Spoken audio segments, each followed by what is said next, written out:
I will never ever eat any raw plant ever again unless I am absolutely starving. Exactly. I know. And it's just like it's been there the whole time. Our ancestors did it. If we even look back to our like great grandparents, we knew the answer because they didn't eat this nonsense and they lived a hell of a lot longer and happier and stronger than people Mhm, do today, you know. And maybe not longer, but they lived, stronger and healthier. mhm, It was only because of exposure and not having, you know, penicillin and things that they're dying. They weren't dying from, you know, irritable bowel hurt right, and cancers and all this stuff, not like today. And mhm, we look back there and we can see it, and they almost, I mean, it's so crazy. That's why they keep trying to change language, hide the history books, and change history. They don't want us to look at that stuff. And I think that's why they protect Ansel Keys so bad, because they don't want us to see, when they started twisting this truth around. Because I mean, if you track back the decline of health and the obesity epidemic to just when they took fat out of the American diet, it's just like, holy crap. I mean, mhm. it's such a direct, correlation. And it's just, I don't know. But I think we definitely have to back up the doctors and be very give them a lot of grace, because they got duped just like we all did. They got sucked into the American diet and got hooked on it. But the Mhm, people that come out and sit here and fight every word of this without ever, they can look at all this fine, call it anecdotal evidence. I don't care. But if you see tens of thousands, if not hundreds of thousands of people now that are healing things that we were all told couldn't heal, wouldn't heal, mhm.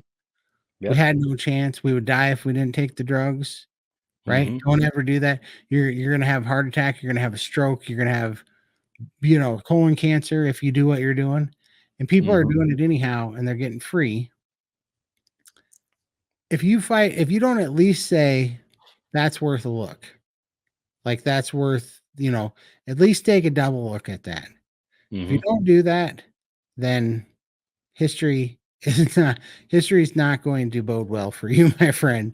If you are that ideologue, like you are going to be, you are going to go down as the enemy in history when this all shakes out in the wash. And you are going to go down just like, the people pulling the lever and, and the gulags there when they're just following orders. You know what I mean? mhm. Like, Yep, it's not going to be pretty. So I don't know. absolutely. Here, I wanna get your thoughts on this, Todd. So, I've always felt like, you know, the people that are plant-based and or, advocate for heart healthy diet, eating whole, your grains and all that sort of thing.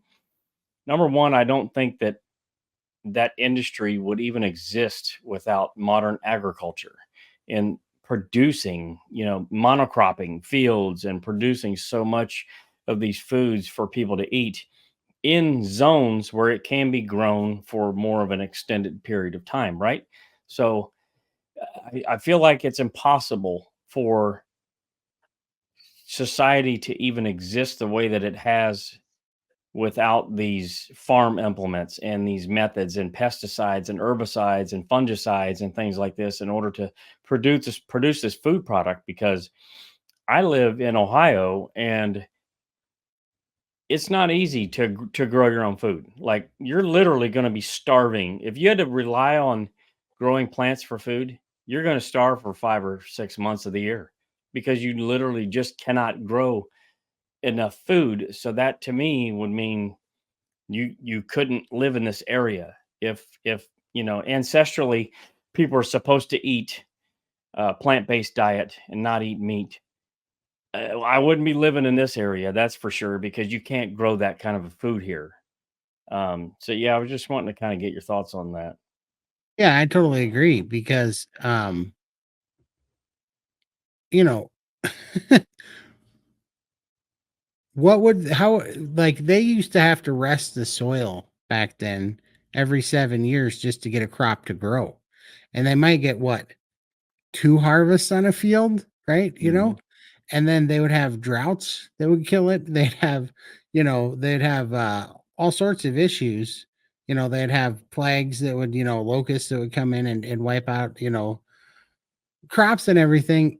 And I think the only reason why they even did it at all is like you said, it was peasant food, and they would, there'd be some corn, there'd be some potatoes, there'd be a few things, but it wasn't anywhere. I bet it wasn't even 1% of, the grown like it was, 200 years ago, or the quantity. It'd be really interesting to look at the studies of what they figured the output was, but I bet it literally is 1,000% or 10,000%, greater than it was naturally without the agricultural revolution and pesticides and growth hormones. And I mean, now they Mhm. sit there, they deplete the soil, and then they know what, like, 5 minerals to put back in the soil to get it to grow. I think there's like 73 minerals or something that goes in the soil, and they put back like 5. So we're Yep. not eating food anyways, even if it comes out of the ground. It's not Mhm. really food. It's a shell of a food. And yeah, there's no way that man could have done that in natural climate and naturally and provided. I don't think so either. And it makes sense. That's why we have ruminant animals. Absolutely. Ruminant animals do that for us. They're like, hey, Mhm. here's all the land. They are called the beasts of the field in the Bible. They Yep. roam the land. They eat the grass. They have 4 stomachs that Yep. absorbs all that nutrients. And then where does all the nutrients come from? It comes from the sun. They sit outside in the sun, and their food soaks up the nutrients. They soak up the nutrients. What do? They package it all in a ribeye for us. So we can get it condensed, because Yep. that is literally the delivery system. Like, everything had to be so efficient Mhm. to live back then, right? It had to be, because you didn't have all this help. You didn't have, all the ways of, yes, you could, make pemmican, and you could dry, make jerky and dry it out, and you can make hardtack and those things. And yes, there's some wheat and stuff, but you didn't have all these options. So everything had to be super efficient. Mhm. I mean, it's 2024, and when in 2021 and 2020, when I was trying to eat keto, I couldn't I couldn't keep fruits and vegetables alive in my fridge, right? Right. They would die in 3 days. Yep. Yeah, you could can some things or whatever. Yeah, you had a root cellar, but none of that is efficient. None of that has any kind of sustainability, but meat does, right? Well, no, no, you're wrong, Todd. So it was efficient putting, those plants in the fridge. It was efficient at somehow getting a green moldy slime all the way in the back of the fridge, right? It was Exactly. very efficient at that. It was very efficient at that. That would make man, it would make me so mad, because you could take and put meat in the fridge, and it's still good after 5 or 6 days. You Mhm. put lettuce in the fridge, that thing turns Mm. brown and starts oozing brown liquid in the crisper drawer after 3 days. And I'm like, Mm. "What is this decomposing stuff?" And then the bags of lettuce, when I get the bags of lettuce, I remember I would be sitting there and I would hear a pop. And it was because the bag of lettuce, after 3 days, had so much gas build up in it from decomposing in the bag, that the bag would split open. Those little plastic bags? I was Right. having that happen in my fridge in 3 and 4 days. And And I'm like, it's interesting. The same thing is happening in our guts when we eat those plants. That "Exactly, fermentation process is happening and creating alcohols and all kinds of nasty crap in your gut. exactly." I love Carnivore for showing us all that in his videos, Hmm. because he's got that colostomy bag, and he's like, "No, this is why when people argue with me that it's all getting stuck in the colon, I'm like, well, Kent doesn't have a colon." Right. Yeah, Kent literally has a colostomy bag, and when he puts, the vegetation in there, it comes out in terrible fibrous chunks, he gets all gassy and feels terrible. When he puts meat in there, it comes out as a liquid. Mm-hmm. It's like, there you go. It's because Yep. that is what our enzymes in our stomach and our gut microbiome and our physiology is built to absorb and to utilize, because that is what we're supposed to eat. That is our natural food. Man, if we could go back, you know, 200 years, 500 years, and try to tell them this, we'd be the laughing stock. Oh You yeah. know, if we tried to talk people into veganism, they're like, yeah, but there's cows right there. Why would we eat the cows' food when the cows, they're right there? You know, what Right. you guys Yeah. thinking, you know?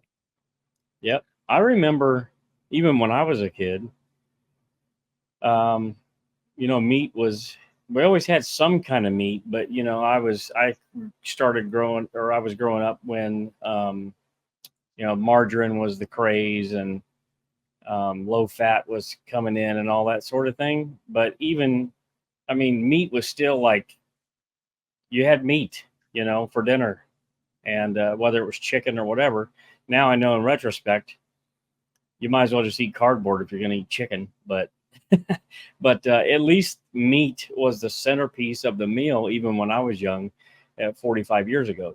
So, uh, but I feel like that a lot of that has changed. Like most people's meals now are like is like pasta with a little bit of meat in it, or a pizza with some pepperoni on it. Like meat Thin is slice. either the smallest portion or it's non-existent at all. I know, and it's so crazy, right? And then the meat, even the animal products we think we're getting are so watered down and so full of fillers, like that pepperoni. How much how much animal product is really in there? Who knows? Like even shredded cheese has all that crap to keep it from clumping in it. Right. It's just like every time they touch something, why does salt have sugar in it too? You know, they can't keep from screwing up our food, right? And Hmm. so they water everything down with hyperpalatable addictive substances and they take it out. So even when we're eating meat, it's like, how much meat is really in my meat, when we let them touch it? That's why I'm not a big fan of sausage and that's that sort of stuff, because I want my meat in one big piece so I can know what I'm getting. I Right. want to see it as Hmm. whole as possible, because man, those guys, when they make steaks, even the cheap steaks and the hamburger, they Hmm. love to fill it up with water to weight it down, and do all this stupid stuff. And is that water got chloride in it? You know? Right. Hmm. So it's like there's so much stuff that's going on. We've screwed up every aspect of our food so badly that, people are like, carnivore is so restrictive. And it's like, no, you just got duped into thinking out of that there's 640,000 food products in the grocery store, and it's Hmm. not true. None of that was ever food. We weren't supposed to eat it ever, you know? Exactly. Yeah, I Yeah, mean, this world is crazy, man. Like, you talk about the additives and things like that. So when we went to a steakhouse in Charleston, um, we basically said, "Hey, listen, we're carnivores. We're a steakhouse. This is a higher end steakhouse." Carrie and I, we treated ourselves. We went in there and we're looking for a good experience, really great steak, right? And we tell them, "Hey, we don't want anything on the grill. We just want the meat put on the grill, cooked, and brought out on a plate. That's it." And they just could not compute, right? So they literally sent out the waitress. First of all, was like, "What's going on? This is weird. They don't want anything on the grill." So she tells another person. This other person comes out and they're like confirming essentially what we just told her. Sure.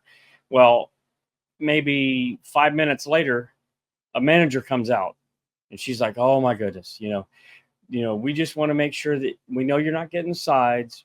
We know you don't want bread and things like that. And we just want to make sure that you have a really good experience. So we just want to make sure that nobody has an allergy or anything like that." Like, it was this huge, huge deal because we didn't want seed oils on the grill. right. I mean, literally. steak, heat, and Yeah. bring it to me, right? So Right. they were so worried about this experience that we Right. basically said we had to tell them also the butter. What's in the butter? Because, oh, it's bone marrow butter. Okay. So after the waitress caught on for a little bit, she's like, well, actually, I think there's garlic and shallots in the bone marrow butter. And we're like, yeah, don't bring that one then. Do you have just like regular butter? Not margarine, but actual butter. Yeah, but it has salt in it. Like now she's like really worried and freaked out, Yeah. based upon the ingredients, but by the way that we're talking. And so I said, yeah, salt in the butter's fine. Just bring us out salted butter and our steaks, right? And I kid you not, they brought out the steaks and they didn't bring the butter. But they were worried about our experience because we weren't getting our vegetables and our bread. Right. Seriously, you had two things to bring out. Yeah. And Seriously. yeah. Oh, I know. and It's even so then, crazy. the steaks weren't even as good as what I cook or what Carrie cooks or any carnivore that I know. Brett, who's your carnivore, cooked Yep. amazing steaks. Totally. And there's nothing on them. Nope. Like the flavor was so much better from what we cook compared to that steakhouse. And there, it's all, well, you can get wet aged or you can get dry aged, and it's this specific, panda's massage meat, like Dr. Barry likes to say. And yeah, it was just ah, it it makes me never want to eat out again, just because of the confusion that these people have and having to explain. I don't want anything on the grill other than just meat, and that coupled with the flavor is just, and it's too expensive. That place was more expensive than the average, and we expected it to have a more than average flavor, and it just didn't. So 100% ridiculous. understand it. I haven't eaten out in 15 months. Have not eaten one thing out from a restaurant. And the reason why, I've been to restaurants with people that did eat, and I ask them what they cook their steak in. And if they can't tell me, or if they say it's seed oils, I just say, yeah, I'm good. Right. Also, if I go in there, I can now smell the putrid seed oils in the air when I go in there, and I know that it's on the grill, and I'm just like it just throws me off, and I'm like, yeah, I'll just eat when I get home. Hmm. But before that, for the first few months carnivore, I was like, okay, well, I'm gonna get these steaks, and then I'd order just a steak or whatever at, we have something called the Rib and Chop House and another one like a Texas Roadhouse and stuff.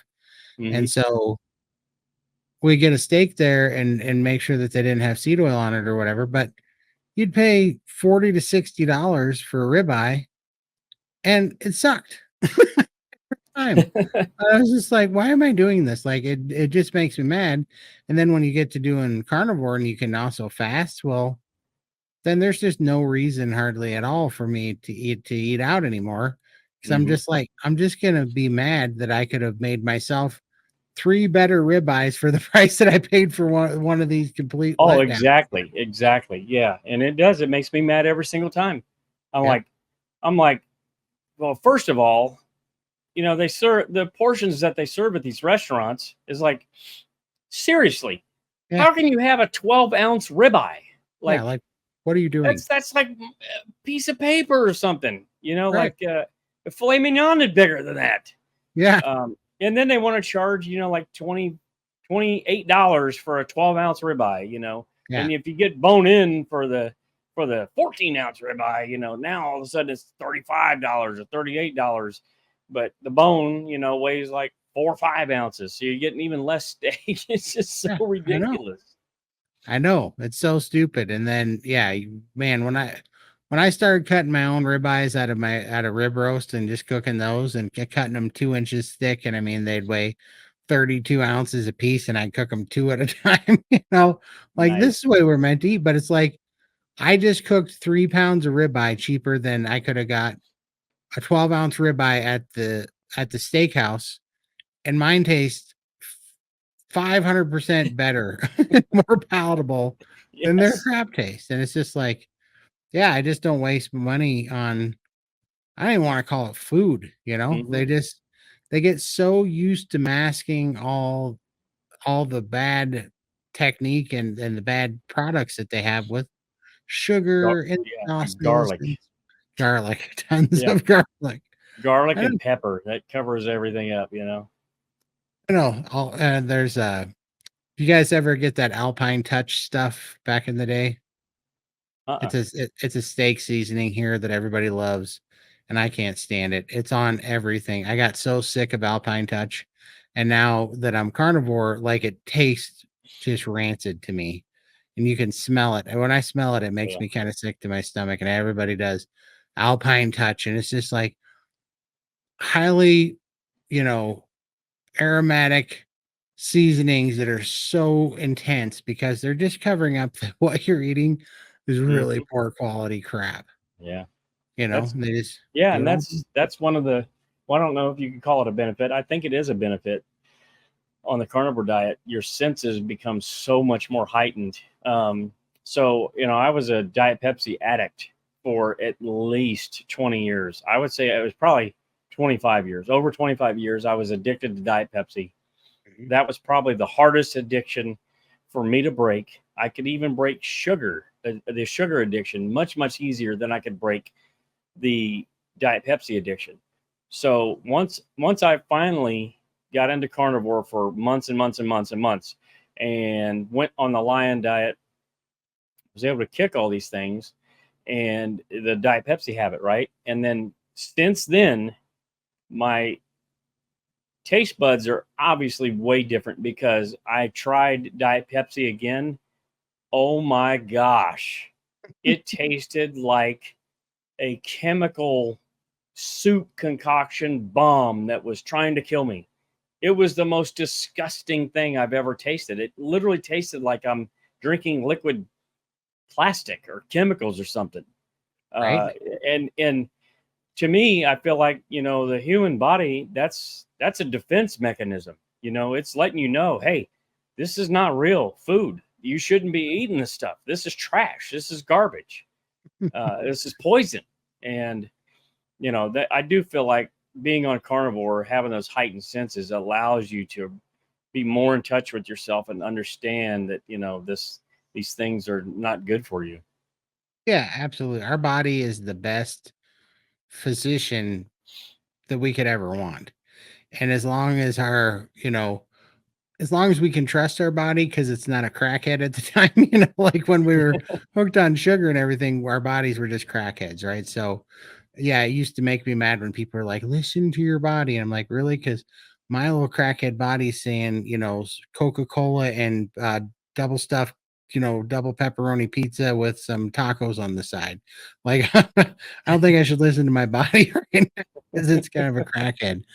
But once you heal it on carnivore and you get your hormones right and you get free from all those addictions, yeah, it's the best indicator. It'll tell you all day Hmm. long. And it's as simple as that's palatable to me. That tastes good. That smells good. Or that smells like putrid oil. I don't even want that. Hmm. Like I can literally walk into a restaurant now and go, "Oof, I ain't eating here. What happened in here?"